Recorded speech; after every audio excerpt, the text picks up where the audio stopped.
maaltu jiruu koo keessatti yeroo hunda na kaffaasa beektuu.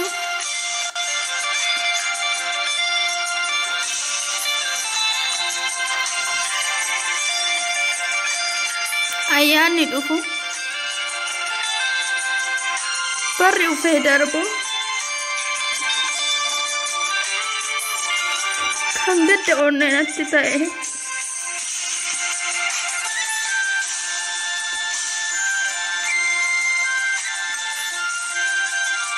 harmee abuu kooti.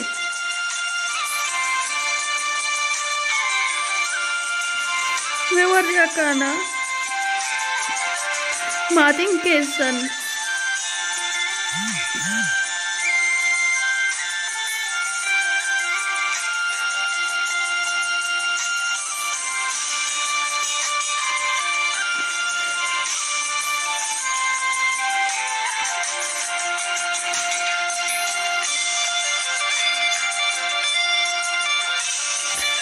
maatii keessan keessa namni tokko odoo waa ta'e hangam takka onneen keessa sin dhukkuba.